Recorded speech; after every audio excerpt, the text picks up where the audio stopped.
تم اگر یہ سمجھتے ہو کہ تیسرے سے چھپ کر کے میں بات کر رہا ہوں تو ایسا نہیں، اللہ تمہاری باتوں کو سن رہا ہے۔ اور اسی سے یہ مسئلہ بھی اخذ کیا گیا ہے کہ آج کے زمانے میں اس کانا پھوسی کا سب سے بڑا آلہ موبائل ہے۔ یعنی تم ایک جگہ ہو، کوئی اور دوسری جگہ ہے، اور تم تنہائی میں بات کر رہے ہو، یہ بھی جو ہے نجوا ہے، یعنی چھپ کر کے بات کرنا۔ اور اگر کوئی یہ سمجھتا ہے کہ میں سارے لوگوں سے چھپ کر کے موبائل میں تنہائی میں بات کر رہا ہوں، قرآن میں مولا نے فرمایا تیسرا تمہارا رب ہے۔ تمہاری باتیں بلکہ تمہاری آنکھوں کی خیانت کو، تمہارے دل میں گزرنے والے حالات کو بھی مولا دیکھ رہا ہے۔ تو یہ چیز ہمیشہ یاد رہے کہ تنہائی میں بات کرنا ہو، چیٹنگ کرنا ہو، لوگوں کے ساتھ اس طرح کانا پھوسی کرنا ہو، یہ سب اسی زمرے میں آتے ہیں۔ ان نوجوانوں کے لیے یہاں پر تنبیہ ہے جو یہ سمجھتے ہیں کہ رات کی تنہائی میں مجھے کون دیکھ رہا ہے، میں رات کے 2 بجے 3 بجے ماں باپ سے چھپ کر کے بات کروں، اجنبی عورتوں سے جس سے تمہارا کوئی رشتہ نہیں ہے نکاح کا، اور تم یہ سمجھتے ہو کہ کسی کو پتہ نہیں چل رہا میرا اور اس کا معاملہ ہے۔ ہاں، یہ کھانا پھوسی ہے، یہ ناجائز طریقے سے ایک دوسرے سے بات کرنا اشد حرام ہے۔ اللہ رب العزت تمہارے ان حالات کو دیکھ رہا ہے۔ اور پھر میرے عزیزوں، کوئی اس طرح کے گناہ چھپتے نہیں، چھپتے ہیں، پھر چھپتے نہیں چھپتے ہیں۔ تو یہ موبائل کی خیانت کو بھی اپنے ذہن میں رکھیں، موبائل کی خیانت کو بھی۔ ہمارے پہلے جو بزرگ ہوا کرتے تھے یہ کہا کرتے، عام لوگوں کی بات میں کر رہا ہوں، کہتے تھے نا کہ بیٹا دیوار کے بھی کان ہوتے ہیں، یہ بولا جاتا تھا دیوار کے بھی کان ہوتے ہیں۔ کیا مطلب ہے کہ جب تم بات کرتے ہو اور تم کو ایسا لگتا ہے کہ اب کوئی نہیں سنے گا، یہ راز ہمارے دو کے درمیان، ایسا نہیں ہوتا۔ یہ بات جب رب تبارک و تعالیٰ چاہے گا وہاں سے دور نکالے گا۔ ایسے کئی لوگوں کے معاملات خراب ہوتے ہیں۔ اس لیے میرے عزیزوں، شاید میں نے شروع میں ہی رمضان کے ایک واقعہ بنی اسرائیل کے شخص کا عرض کیا تھا۔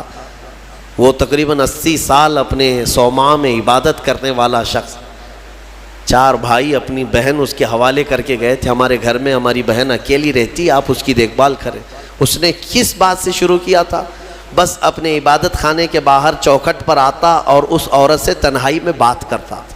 باتوں سے شروع ہوئی، خیر خیریت پوچھنا، پھر کھانا کھائے کیا، طبیعت کیسی ہے، یہ ساری چیزوں سے شروعات ہوئی۔ پھر یہاں تک وہ پہنچا کہ زنا کر بیٹھا اور اس خاتون کو حاملہ بھی کیا، اور چوری معلوم ہونے کے ڈر سے اس کا گلا گھونٹ کر کے مار بھی دیا اور زمین میں دفن بھی کیا۔ اور پھر انجام کیا ہوا؟ کوئی چیز چھپی نہیں۔ اس کے بھائی آئے تو شیطان نے ان کو سب بتایا، سب ظاہر ہو گیا۔ پھر اس عابد کو جو 80 سال عبادت کیا تھا سولی پر چڑھایا گیا، چہرہ کالا کیا گیا، اس کی عبادت گاہ کو توڑ پھوڑ دیا گیا تھا۔ یہاں تک کہ اس وقت شیطان اسے بچانے کی بات کرنے لگا تو اس نے شیطان کے ورغلانے میں آ کر کفر بھی بک دیا۔ ہاں، تو میرے عزیزو، یہ شروعات کو آپ ہلکا مت سمجھیں۔ اللہ رب العزت اگر کسی سے ناراض ہو، غضبناک ہو، تو پھر اس کے ایمان کو چھین لیتا ہے۔ ڈرو اللہ کی بارگاہ میں۔ یہ خفیات اور کانا پھوسی کرنا اور پلاننگ کرنا، اور خاص طور پر حرام چیزوں کے سلسلے میں کہتا ہوں آج کے زمانے میں بہت لوگ اس بلا میں مبتلا ہیں۔ نوجوانوں کو اگر کہا جائے تو کیا پتہ ہے، ان کو یہ بات سمجھ میں نہیں آتی۔ ان کو ایسا لگتا ہے ابھی نئے پر آئے ہیں، اڑنے دیا جائے۔ موبائل ہاتھ میں ہے، انٹرنیٹ ہے، پھر کس کام کا؟ فیس بک چلا رہے ہیں، انسٹا چلا رہے ہیں، اگر اس میں اجنبی نئی لڑکیاں دوست نہ بنے تو پھر کس کے لیے چلائیں گے؟ اور ایک ایسا لوگوں کے درمیان ٹرینڈ بنتا چلا گیا نوجوانوں میں کہ ایک لڑکے کے لیے بہت ساری اس کی فرینڈ اجنبی لڑکیاں ہوں گی تو وہ فخر کرے گا اس بات پر، میرے اتنے فرینڈز ہیں، اجنبی عورتیں ہیں۔ تم اس زنا کے مبادیات پر فخر کر رہے ہو، نعوذ باللہ من ذالک۔ میرے آقا صلی اللہ علیہ وسلم نے فرمایا تھا ایک زمانہ آئے گا جب لوگ زنا ایسے کریں گے جیسے گدھے اور کتے راستے پر کیا کرتے ہیں، اور پھر یہ بھی فرمایا کہ گناہ کو گناہ نہیں سمجھیں گے بلکہ اس پر ہنسیں گے لوگ۔ یہی تو ہو رہا ہے، دکھا دکھا کر کے اپنے ایسا لگتا ہے کہ تم نے بہت بڑا تیر مار لیا۔ حضرت عثمان غنی رضی اللہ تعالیٰ عنہ خطبہ دے رہے تھے جمعہ میں، خطبہ دیتے دیتے آپ نے پکار لیا، کیا ہو گیا آج لوگوں کو کہ لوگ زنا کر کے سیدھے مسجد میں آ رہے ہیں؟ تو اتنا بڑا جملہ، تو ایک شخص اٹھا اور کہا کہ اے خلیفہ، کیا آپ کو بھی علم غیب ہے؟ آپ یہ بات کیسے کہنے لگ گئے؟ تو جس نے سوال کیا تھا نا، تو حضرت عثمان غنی نے اسی سے کہا، کیا تو گھر سے نکل کر کے فلاں گھر کی عورت کا پیچھا نہیں کر رہا تھا؟ اور وہ جہاں جاتی رہی اس کے پیچھے پیچھے چلتا رہا، اس کے چال چلن کے نقشے دیکھتا رہا، اور اس کے پردے ہٹنے کا انتظار کرتا رہا، اور اس کے چہرے کو اور اس کو شہوت سے نہیں دیکھا؟ وہ شرمندہ ہو گیا، پانی پانی ہو گیا کہ نماز میں آنے سے پہلے تو وہی کر کے آیا تھا۔ تو حضرت عثمان نے فرمایا، کیا تم نے رسول اللہ سے یہ بات نہیں سنی کہ زنا صرف اور صرف ایک نہیں ہے جو شرمگاہ کا ہے، بلکہ حضور نے فرمایا آنکھیں بھی زنا کرتی ہیں۔ میرے عزیزوں، ان چیزوں سے بچو۔ میں بچوں سے کہتا ہوں، نوجوانوں سے، ان خرافات میں جی کر کے تم حوران جنت کو قربان کیوں کر رہے ہو؟ تم مومن ہو، تم مسلمان ہو، تمہارے لیے یہ گھٹیا قسم کی زندگی نہیں دی گئی ہے۔ تم کفار و مشرکین اور یہ ماڈرن قسم کے لوگوں کو فالو کرنے جاتے ہو، ان کو فلموں میں دیکھ رہے ہو، ان کو سیریلز میں دیکھ رہے ہو، اور ان کو جس طرح سے کرتے، جہنمیوں کو دیکھ کر کے تم فالو کرنے جا رہے ہو۔ تم امانت ہو میرے مصطفیٰ کی، تمہیں تو دیکھنا چاہیے تھا خالد بن ولید کو، تمہیں دیکھنا چاہیے تھا حیدر کرار کو، رضوان اللہ تعالی علیہ مجمعین۔ ان کی پیروی کرتے ہوئے ہوگا کیا؟ آپ کو میں بارہا کہتا ہوں، آج دنیا ننگا بنا کر کے لوگوں کو کہہ رہی فیشن ہے، ننگے ہو رہے، کپڑے پھاڑ کر کے پہنو، فیشن ہے۔ مرد کو جو ہے بالیاں پہنا دیں، نتنی پہنا دیں، چوڑیاں بھی پہنا دیں، بچا کچھ بھی نہیں ہے، اور وہ فیشن ہے۔ چوٹی بھی رکھ لیا، بالیاں بھی پہن لیا، نتنی بھی پہن لیا، چوڑیاں بھی پہن لیا، اور اس کے بعد وہ فیشنیبل آدمی ہے، فیشن ہے۔ اور عورت کو بیب کٹ ہے، اس کے بال ہی مڈا دو، اس کی ساری چیزیں، اور اس کو بالکل پینٹ شرٹ پر لے کر آؤ کہ پتہ ہی نہ چلے کہ بابا ہے کہ بیبی ہے، پتہ نہ چلے۔ اور اس چیز کو تم سمجھ رہے ہو کہ یہ فیشن ہے۔ اور اگر کپڑے پھاڑ کر پہننا، چھوٹے کپڑے پہننا، میں بارہا اس جملے کو کہتا ہوں، عورتیں یہ سمجھتی ہیں کہ شارٹس پہننا، بہت کم کپڑے پہننا یہ فیشن کی علامت ہے، تو بھینس تو سب سے زیادہ فیشنیبل ہے، وہ تو کچھ بھی نہیں پہنتی۔ گائے، یہ سب تو بہت فیشنیبل ہے کہ کچھ نہیں پہنتی۔ اگر ننگا ہونا ہی فیشن ہے تو جانور اچھا فیشن کرتے ہیں۔ تم کو اندازہ بھی نہیں، یہ جانوروں کی زندگی پر تمہیں لایا جا رہا ہے، تم فیشن کہہ رہے ہو اس کو۔ انسان وہ ہے کہ زمین پر چلے تو شرم و حیا کا پیکر بن کر کے چلے۔ میرے عزیزوں، یہاں پر یہ جو نجوہ کی بات آئی، اس کو میں آپ کے سامنے رکھا، اور مجلس کے آداب اللہ تعالیٰ فرماتا ہے وَإِذَا قِيلَ لَكُمْ تَفَسَّحُوا فِي الْمَجَالِسِ فَافْسَحُوا يَفْسَحِ اللَّهُ لَكُمْ۔ جب تم سے کہا جائے مجلس میں کسی آئے ہوئے مومن بھائی کے لیے جگہ دے دو، تو جگہ دے دیا کرو، اللہ فرما رہا ہے۔ کوئی بعد میں آیا محفل میں تو جگہ دینے کے لیے اگر تم سے کہا جائے تو جگہ دے دو، کیا ہوگا؟ اللہ تمہارے دل کو کشادہ فرمائے گا۔ یہ نہیں ہے کہ ادھر بھی چوڑے ہو جاؤ ادھر بھی چوڑے ہو جاؤ، آنے کی جگہ ہی نہ تھے۔ لیکن مومنین کی جماعت میں ہوا کرتا ہے کہ الحمدللہ ہم سمٹ کر کے بیٹھتے ہیں اور آنے والوں کو جگہ دیا کرتے ہیں۔ یہ میرے آقا کی محفل کے آداب تھے، صحابہ یہی کیا کرتے تھے، ہر ایک کو بیٹھنے کی جگہ مل جائے۔ اور آنے والے کے لیے یہ آداب سمجھ لو کہ تم لیٹ سے آئے تو سب کی گردنیں پھلان پھلان کر کے آگے آنا یہ بھی ناجائز ہے۔ ہاں، تم کو جہاں جگہ ملی وہاں بیٹھ جاؤ، یہ نہیں کہ سب کے کندھے ایک ادھر ایک ادھر کرتا کرتا آیا۔ جمعہ کے دن اکثر یہ دیکھا جاتا ہے مسجدیں بھری رہتی ہیں، پھر بھی لیٹ سے آئے نواب صاحب اور سب کی صفیں چیرتے چیرتے آگے آ رہے ہیں، ان کو پہلی صف کا ثواب چاہیے۔ ہاں، سو کر کے اٹھ کر کے ابھی غسل کر کے آئے اور پہلی صف کا ثواب چاہیے جب خطبہ ہو رہا ہو۔ ان کو پتہ ہی نہیں ہے گردنیں چیر کر کے پہلی صف میں آنے والے کے لیے میرے آقا نے کیا فرمایا۔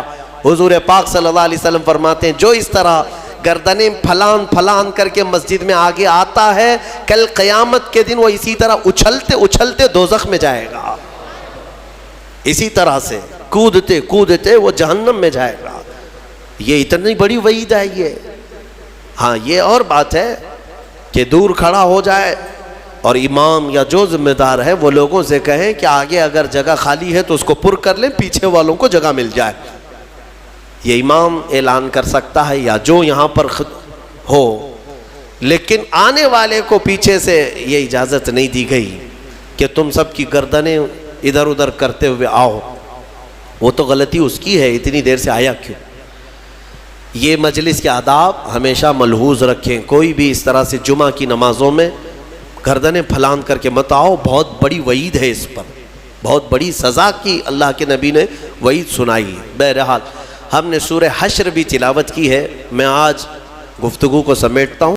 میں سورہ حشر کے بارے میں عرض کر رہا تھا، سورہ حشر جس کی آخری آیتیں میرے رب ذوالجلال کے اسماء حسنی ہیں، هو اللہ الذی لا الہ الا ہو عالم الغیب والشہادۃ هو الرحمن الرحیم۔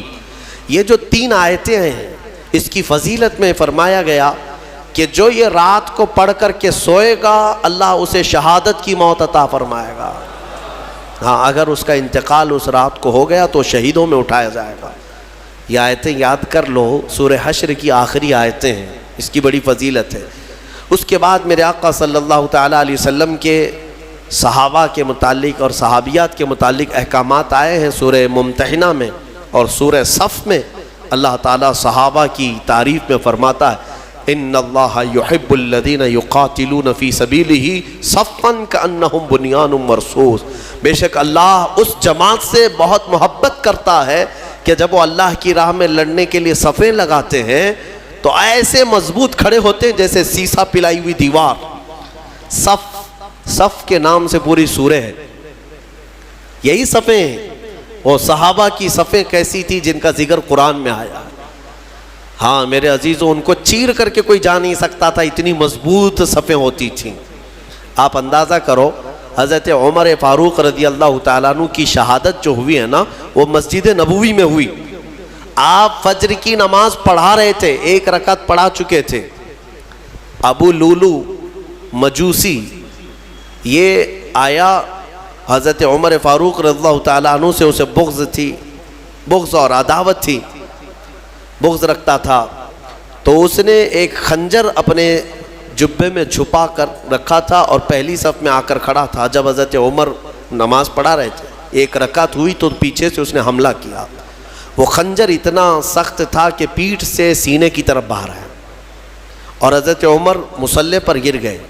لیکن مسجد نبوی میں صحابہ سب نماز پڑھ رہے ہیں، نہ نماز توڑے، نہ بھاگو پکڑو دوڑو، کچھ نہیں۔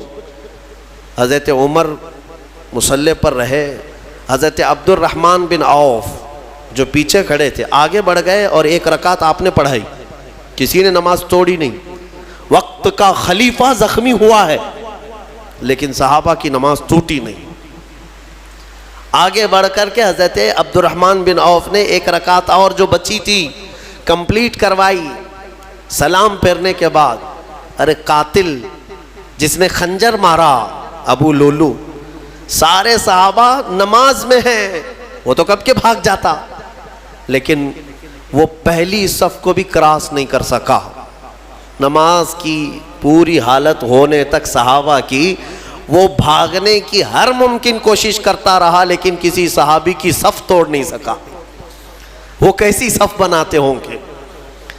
یہ صف اتنی مضبوط کہ وہ قاتل ان صحابہ کے بیچ سے صفوں کو چیر کے جا نہیں سکا، اور اللہ نے یوں ہی نہیں فرمایا کأنہم بنیان مرصوص، وہ ایسے صف لگاتے ہیں جیسے سیسا پلائی ہوئی دیوار ہے، کوئی ان کو کراس کر کے جا نہیں سکتا تھا۔ یہاں آج ہماری حالت ایسی ہی ہے، صفوں میں کوئی وہاں کھڑا ہے، کوئی یہاں کھڑا ہے۔ کچھ لوگ تو یہ سوچتے ہوں گے اس کے کپڑے پہ دھول ہے، لگوں گا تو مجھے کپڑے پہ دھول نہ لگ جائے۔ میرے عزیزو، اللہ تبارک و تعالیٰ نے یہاں مسجد میں جماعت کے لیے جو حکم فرمایا وہ اسی فرق کو مٹانے کے لیے کہ غریب اور امیر دونوں شانہ بشانہ کھڑے رہیں۔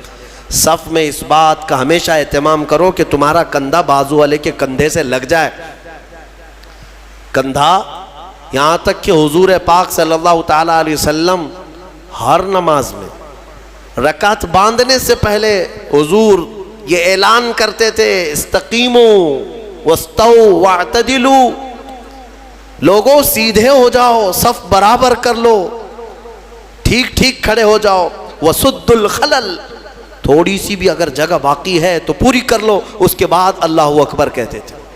یہ سنت ہے، سنت ہے نماز قائم کرنے سے پہلے، جماعت سے پہلے امام کا یہ اعلان کرنا کہ اپنی صفیں درست کر لو۔ حضور پاک صلی اللہ تعالیٰ علیہ وسلم کا اعلان ہوا کرتا تھا، حدیث میں موجود ہے، یہاں تک کہ ایڑی سے ایڑی برابر رکھنے کو کہا گیا ہے۔ یعنی ہو سکتا ہے کسی کا پنجہ لمبا ہے، کسی کا چھوٹا ہے، اس کے لیے کہا گیا ہے صف لگانے کے وقت کس چیز کا خیال کرنا چاہیے، ایڑی سے ایڑی برابر، سامنے کے پنجوں کو نہ دیکھو۔ ایڑی کی ہڈی، تمہاری ایڑی کی ہڈی بازو والے کی ایڑی کی ہڈی کے برابر لگتی جائے، یہ الصاق ہے۔ میرے عزیزو، اس کا اہتمام آج کہاں کرتے ہیں؟ اور حدیث میں یہ بھی ملا کہ جس نے صف کو توڑا اللہ اسے توڑ دے گا۔ صف کو کاٹنا گناہ ہے۔ ہاں، اگر اتنی جگہ خالی رہ گئی کہ ایک آدمی آ سکتا ہے اور نہیں بھرا آپ نے صف، تو دونوں گنہگار ہیں، دونوں ادھر والے ادھر والے، اور پیچھے کی صف والا بھی گنہگار ہے کہ آگے اس نے جگہ دیکھا اور پھر بڑھ کر کے صف کو مکمل نہیں کیا، وہ بھی گنہگار ہے۔ اگر آگے کی صف میں جگہ خالی نظر آئی تو پیچھے والے کے لیے حکم ہے کہ وہ آگے آ جائے، صف کو پوری کرے، اور جتنی صفیں پیچھے جائیں گی سب آگے آگے آتے ہوئے وہ صفوں کو پوری کرتے جائیں۔ یہ اسلامی نظام ہے میرے عزیز۔ میں آپ کو اس صف کے متعلق ایک اچھی بات بتا کر اپنی گفتگو کو سمیٹتا ہوں۔ توجہ، ایک بڑے اسلامی اسکالر ہیں، انہوں نے ایک مغرب زدہ شخص ہے یورپ کا یا امریکہ کا، اس سے پوچھا کہ آپ کی جو ویل ٹرینڈ فوج ہے، سولجرز ہیں، امریکہ کی ہے، دنیا کی سب سے مضبوط فوج مانی جاتی ہے، آپ کے 10,000 فوج کو اگر میدان میں جمع کرنے کی بات آئی تو کتنی دیر لگے گی آپ کو ان فوجیوں کو ترتیب میں لانے کے لیے جو ٹرینڈ ہے؟ تو اس نے کہا کہ ہم کو 10,000 فوج کو لانے کے لیے جو سب سے سپر فاسٹ کنٹری ہے اس کی بات کر رہا ہوں، انہوں نے کہا 4-5 گھنٹے لگ سکتے ہیں، 3 گھنٹے لگ سکتے ہیں، اتنی فوج، 10,000 فوج کو ترتیب دینے کے لیے۔ اور پھر الگ الگ کنٹریز کی بات کیے کہ یہاں کی فوج اتنی جلدی کر لے گی، وہاں کی فوج اتنی جلدی کر لے گی، لیکن گھنٹہ بھر سے پہلے تو کوئی بھی ترتیب میں نہیں آئے گی۔ تو اس اسلامی اسکالر نے یہ کہا کہ تمہاری تربیت یافتہ فوج میدان میں صف لگانے پر آئے تو اتنے گھنٹے لگ جاتے ہیں، لیکن ہمارے ہاں بغیر تربیت یافتہ دیہاتوں کے رہنے والے بھی حرم شریف میں 1 لاکھ سے زیادہ کی تعداد میں ہیں۔ امام ادھر اللہ اکبر کہنے کے لیے کھڑا ہوتا ہے، 1 منٹ میں سب کی صفیں درست ہوتی ہیں۔ یہ اسلام کا نظام ہے، یہ اسلام کا نظام۔ مسجدوں میں کوئی صفیں لگانے کے لیے نوکر رکھے جاتے ہیں کہ ادھر آؤ، ادھر صحیح کھڑے ہو جاؤ، ادھر کھڑے ہو جاؤ؟ اگر یہی کیا جائے تو ظہر سے عصر ہو جائے گی، عصر سے مغرب ہو جائے گی۔ ہاں، یہاں کسی بھی مسجد میں کیا خادم رکھے جاتے ہیں صفوں کو صحیح کرانے کے لیے، سب کا چیک کر کے آؤ سیدھے کھڑے ہیں نہیں کھڑے ہیں؟ نہیں ہے۔ ہم تو اسکول میں بھی دیکھتے رہے کہ بچپن سے صفیں لگانے کے لیے 1 ہاتھ کے فاصلے پر کھڑے ہو جاؤ، اور ٹیچرز چلاتے چلاتے تھک جاتے ہیں، صفیں بنتی نہیں ہیں۔ لیکن یہ مسجدوں کا نظام ہے یہ میرا مولا تبارک و تعالیٰ نے اسلام کو خصوصیت دی ہے کہ ہماری صفیں من جانب اللہ بن جایا کرتی ہیں. یہ اللہ تعالیٰ کی طرف سے. اللہ تعالیٰ ہماری صفوں کو مضبوط عطا فرمائے, ہماری صفوں میں وحدت عطا فرمائے. اس صف کی ایک خصوصیت یہ ہے کہ میرے عزیزو, جب شانے سے شانہ مل گیا ہے تو اللہ سے دعا کرو کہ ہمارا دل سے دل بھی مل جائے. ہاں, جب شانے سے شانہ مل جاتا ہے اللہ سب کے دلوں میں بھی اتحاد عطا فرمائے. سورہ صف کے بعد سورہ جمعہ بھی ہم نے پڑھی ہے, سورہ منافقون بھی ہم نے تلاوت کی ہے, اور اخیر میں آج کی تفسیر کو سمیٹتے ہوئے یہ عرض کروں گا کہ اللہ تبارک و تعالیٰ کی آج ذکر کی محفل ہے. سورہ جمعہ میں اللہ تعالیٰ نے فرمایا وَاذْكُرُوا اللَّهَ كَثِيرًا, اللہ کا ذکر کثرت سے کرو, کثرت سے کرو. اے میرے عزیزو, ذکر نہ کرنے کی وجہ سے ہماری روحیں کمزور ہیں, ہمارے دل مرجھائے جا رہے ہیں. تمہیں پتہ ہے جسم کو بھوک لگتی ہے, جسم کو کھانے کی بھوک لگتی ہے, اگر کھانا نہ دو تو پھر جسم کمزور ہوتا ہے اور چکر آنے لگتے ہیں. آپ روح کو برسوں سے نہیں کھلائے, روح بھی بھوکی ہوتی ہے اور اس کی بھوک اللہ کے ذکر سے مٹتی ہے. اس کی غذا اللہ کا ذکر ہے. روح کو کھانا کھلایا نہیں تو کب سے کمزور ہوگی, کب سے کمزور ہوگی. میں آپ کو بتاؤں ذکر میں اتنی طاقت ہے, اتنی طاقت. اللہ اکبر. میں نے بزرگوں سے سنا, آپ جانتے ہیں کہ ایک تپسیا کرنے کا طریقہ جو سادھوؤں کے پاس ہے وہ کیا ہے؟ صوفیہ اکرام, جو ہمارے صوفیہ اکرام ہیں, نفس کشی کرتے تھے اللہ کے ذکر سے. اسی کو حاصل کرنے کے لیے بہت سارے سادھو بھی آیا کرتے تھے صوفیہ اکرام کے پاس. آج بھی ماررہ مطہرہ میں یہ روایت موجود وہاں کی کتابوں میں ہے کہ کئی جگہ کے سادھو وہاں پر تربیت لینے آتے تھے. کس چیز کے لیے؟ تپسیا, آتما کی شکتی, روح کی طاقت حاصل کرنے کے لیے. اولیاء کاملین کے پاس حضرت شاہ حمزہ عینی رضی اللہ تعالیٰ عنہ ماررہ مطہرہ کے ایک بڑے بزرگ ہیں. ان کا معمول تھا یہ سانس کو روک کر کے ذکر کرتے تھے. یعنی صوفیہ میں ذکر کا ایک طریقہ یہ بھی ہے حبس دم, پاس انفاس جس کو کہتے ہیں, یعنی سانسوں کو بھی کنٹرول کر لیا جاتا ہے. سب سے زیادہ تم کس چیز کے محتاج ہو دنیا میں؟ کھانے کے, پینے کے, کس چیز کے؟ سانس کے محتاج ہو سب سے زیادہ. اور صوفیہ یہ کہتے ہیں کہ دنیا میں جو سب سے زیادہ ضروری چیز ہے اس سے بھی چھٹی حاصل کر لو, سوائے اللہ کے ہم کسی کے محتاج نہیں, سوائے اللہ کے ہم کسی کے محتاج نہیں. تو یہ ایسی اچانک نہیں آتا, اچانک نہیں آتا, تربیت کی ضرورت ہوتی ہے, برسوں اس میں مجاہدے ہوتے ہیں. صوفیہ اکرام, اولیاء اکرام کن کن چیزوں سے چھٹی لے لیتے پتہ ہے؟ کھانے پینے کی خواہش باقی نہیں رکھتے, ہر چیز کو چھوڑ دو, اب مجھے حاجت ہی نہیں ہے اس چیز کی, کھانے کی طبیعت ہی نہیں مانتی. باڈی کو جیسے آپ عادت ڈالیں گے یہ باڈی ویسے ایکسیپٹ کرے گی, تربیت کرنے کی ضرورت ہے. صوفیہ اکرام میں بعض اولیاء وہ ہیں جو نیند سے اپنے آپ کو آزاد کر لیتے, سونا ہی نہیں ہم کو. جس چیز کا غلبہ اپنے اوپر آ سکتا ہے اس سے آزادی لینا ہے. میرے عزیزو, یہاں تو ایسا ہے کہ نشے سے آزادی نہیں کر پا رہے ہیں, اور وہ صوفیہ روز مرہ کی حلال چیزوں سے بھی اپنے آپ کو آزاد کر لیتے تھے, کسی چیز کو اپنے اوپر حاوی ہونے نہیں دیتے. میں اللہ کا بندہ ہوں, صرف اس کا محتاج ہوں, باقی کسی چیز کا نہیں. میں آپ کو ایک بتاتا ہوں, حضرت شاہ مینا رحمۃ اللہ علیہ لکھنؤ کے بڑے بزرگ ہیں, آج بھی لکھنؤ میں ان کا مزار پاک ہے. جب یہ مجاہدہ کرتے تھے نیند کو ختم کرنے کے لیے, جانتے ہیں ایک اونچی دیوار پر, اتنی چھوٹی سی دیوار ہے, دیوار پر چڑھ کر کے نماز پڑھتے تھے رات کے وقت.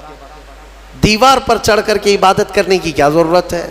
وہ اتنی اونچی دیوار تھی, رکوع کرتے, سجدہ کرتے اور لمبا قیام. اور لوگ ان سے کہتے کہ حضور یہاں عبادت کریں, وہاں کیوں؟ کہتے کہ عبادت کے درمیان اگر اونگ آئے, جھپکی آئے, تو پھر میں اپنے جسم کو سزا دینا چاہتا ہوں کہ وہ دیوار سے نیچے گر جائے. جو اللہ کی عبادت میں غفلت کرے گا اس جسم کی سزا یہی ہے کہ وہ دیوار سے نیچے گر جائے. حضرت ابو بکر شبلی ایک مرتبہ ذکر کی مجلس میں رات کے وقت بیٹھے، آنکھوں میں غنودگی آئی، یعنی تھوڑی جھپکی آئی. یہاں تو پورا کئی لوگوں کی نماز ہی نیند میں ہو جاتی ہے. ہاں جمعہ کا خطبہ تو اکثر نیند میں جاتا ہے، بعد میں پتہ چلتا ہے جب جماعت کے لیے امام کھڑے ہو رہے ہوتے ہیں، پورا خطبہ پتہ ہی نہیں. کچھ لوگ تقریر خواب میں سنتے رہتے ہیں اور خطبہ چوتھے آسمان پر پہنچے ہوتے ہیں. میرے عزیزو، حضرت ابوبکر شبلی کو ایک بار صرف جھپکی آئی تھی، اس کی وجہ سے انہوں نے کیا کیا جانتے ہیں؟ روز رات کو پھر جب ذکر کی مجلس میں بیٹھتے تھے تو آنکھوں میں نمک کا سرما لگاتے تھے، نمک میں سلائی پھیر کر کے اپنی آنکھوں میں لگا لیتے تھے، جس کی وجہ سے نمک لگا سکو گے آنکھوں میں، نمک کا پاؤڈر لگا سکو گے، جس کی وجہ سے ان کے آنکھوں میں خون آ جاتا تھا. لوگ کہتے ہیں آپ کے مریدین کے حضور کیوں آنکھوں کو اتنا تکلیف دیتے؟ فرماتے ہیں ان آنکھوں کی سزا یہی ہے جو اللہ کے ذکر سے غافل ہوئی تھی. ایک بار جو جھپکی آئی، یہ حاضر کیوں نہیں تھی مجلس میں؟ میرے عزیزو، یہ ذکر کے آداب جو ہے صوفیاء اکرام سے سیکھنے کی ضرورت ہے. کبھی کبھار آپ یہ ذکر کی مجلسیں قائم کرو اور پھر دیکھو تمہاری زندگی میں انقلاب نہ آئے تو پھر مجھ سے کہنا. دنیا پھیکی لگنے لگ جائے گی. میں محسوس کیا ہے جن نوجوانوں کو ہم نے ذکر کی عادت ڈالی، وہ رات کے 12 بجے بھی اپنی ساری مصروفیات چھوڑ کر، نیند وغیرہ چھوڑ کر، ممبئی جیسے شہر میں رات کے 12 کے بعد ذکر کی مجلس میں آتے تھے تو 400 سے 500 کی تعداد میں وہ پورے جمع ہو جاتے. ان کو کون سی چیز کھینچ لاتی؟ کیا ہم نان کھٹائی دے رہے ہوتے، پیسے دے رہے ہوتے؟ نہیں. جس کو ذکر کی لذت ملتی ہے وہ کھانے سے زیادہ بھوکا ذکر کا ہو جاتا ہے، اسے بھوک لگنے لگتی ہے. عادت ڈال کر کے تو دیکھو اس ذکر کی مجلس کو. میں رہوں نہ رہوں، آپ وقتاً فوقتاً اپنے گھر میں بھی ہفتے میں ایک مرتبہ 10 منٹ کے لیے صحیح اپنی آنکھیں بند کرو اور ذکر کرو اور مولا کے کریم کی بارگاہ میں اپنے آپ کو سپرد کرو کہ مولا میں دنیا سے بھاگ کر تیرے دربار میں آیا ہوں، تو اپنی پناہ میں مجھے رکھ اور میرے حوالے مجھے 1 منٹ کے لیے بھی مت فرما، میرے نفس کے حوالے مجھے مت فرما. یہ دعا کرو، اللہ تعالیٰ تمہارے دلوں کو قویت عطا فرمائے گا. الا بذکر اللہ تطمئن القلوب، قرآن کی آیت ہے. مولا فرماتا ہے آگاہ ہو جاؤ، اللہ کے ذکر سے دلوں کو قرار ملتا ہے، دلوں کو سکون ملتا ہے. آپ کو میں یہ بات بھی بتاؤں، ایک عالم دین ہے، وہ کہتے ہیں امریکہ کی کسی ایک لیبوریٹری میں ایک ڈاکٹر صاحب نے ان کو، جو کارڈیالوجسٹ تھے، بڑے دل کے امراض کے ماہر، تو انہوں نے لیب میں لے جا کر کے اس مولانا صاحب کو کہا کہ میں آپ کو سناتا ہوں، شاید وہ ریڈیالوجی ہے جس میں جسم کے اندر کے آوازیں بھی سنی جا سکتی ہیں. وہاں پر مشین جو ہے، تمہاری پھڑکنے والی نسوں کی آواز بھی آتی ہے اندر، اور دل کے دھڑکنے کی بھی آواز، تمہارے سانس لینے کی بھی آواز کیسی ہے وہ پتہ چلتی ہے. وہ مشینیں ان کے پاس موجود ہیں. تو وہ ڈاکٹر صاحب جو دکھانے کے لیے گئے تھے، مولانا صاحب سے کہنے لگے کہ ہماری مشینیں جو آواز سناتی ہیں، ہر ایک کی ہم نے ورڈز بنائے ہیں. دل کیا کہتا ہے، یعنی سانس لیتے ہیں تب کیسی آواز آتی ہے، ہر ایک کی ایک ورڈز ہوں گے نا، ورڈز ہوں گے. کوے کی زبان سے آواز نکلتی، الفاظ نہیں ہوتے، لیکن آپ سے پوچھیں گے تو آواز کیسی ہوتی ہے تو آپ کہیں گے کائیں کائیں کرتا ہے. ہاں، آپ چین چین کیوں نہیں کرتے؟ کوے کی آواز کو کائیں کائیں، مشابہت کی اس سے ملتی جلتی آواز آپ نکال کے بتائیں گے. تو وہ ڈاکٹر صاحب کہنے لگے ہماری مشینوں پر جو دل کے دھڑکنے کی آواز آتی ہے، اس کو ہم نے جو ورڈز دیے ہیں وہ دل کرتا ہے لب لب لب لب لب لب. انہوں نے یہ ورڈز دیے. وہ مولوی صاحب نے فرمایا کہ میاں آپ نے آواز تو سنی لیکن حقیقت تک نہیں پہنچے. حقیقت میں دل کی جو آواز ہے وہ رب رب رب رب کہتی ہے. یہ جو دھڑکن کی آواز ہے میرے عزیزو، ہمارے دل کو بھی حاجت ہے میرے مولا کی. اس کو جب ذکر کی عادت ڈالو گے، ایک وقت ایسا آئے گا، میں آپ کو بتاؤں، سرکار مفتی اعظم ہند شہزادہ اعلیٰ حضرت، ہاں آپ کی عمر 90 سال کے قریب ہو گئی، اور ان کو دیکھی ہوئی آنکھیں آج بھی زندہ ہیں. ان کے مریدین ہیں، ابھی بھی موجود ہیں، وہ بوڑھے ہو چکے. لیکن ان کی زندگی ایسی پاکیزہ گزری ہے، تقوی و طہارت کے وہ امام تھے، مفتی اعظم ہند۔ آپ سوچیں 90 سال کی عمر میں جب وہ یہ کہتے ہیں کہ میری زندگی میں جوانی کب آئی اور کب گئی مجھے پتہ ہی نہیں چلا، یہ کون کہہ سکتا ہے جس نے جوانی کی عیش نہ کیا ہو؟ ان کے متعلق ان کے خلیفہ ہیں، وہ فرماتے ہیں کہ اخیر زمانہ ان کا جو نزع کے عالم میں گزرا وہ بھی لمبا گزرا ہے۔ ہاں، یعنی تکلیف بہت شدت کی تھی، تو سوئے رہتے بستر پر، ان کے حجرے میں جو جاتے مرید ہوں یا خلیفہ، کہتے ہیں کہ آپ بستر پر لیٹے رہتے، زبان بند رہتی، لیکن پورے کمرے میں اللہ اللہ اللہ اس طرح کی آواز آتی تھی۔ یہ آواز کہاں سے آتی؟ ان کے خاص خلیفہ ہیں، خادم ہیں، فرماتے ہیں کہ یہ مفتی اعظم ہند کے کراہنے کی جو دل کی آواز ہوتی تھی، زبان نہیں ہلتی تھی، لیکن دل سے جو کراہنے کی آواز ہوتی، اسے غور سے کوئی سنتا تو وہ دل سے آواز یہی آتی، اللہ اللہ اللہ۔ میں نے ذکر کی مجلس میں کئی مرتبہ آپ سے یہ کہا ہے کہ اللہ کریم اتنا قادر مطلق ہے کہ جو اس کا ذکر کرنے کی عادت ڈالتا ہے اپنی زندگی میں، جب سب کے دل مر جاتے ہیں مولا ذاکر کا دل زندہ رکھتا ہے۔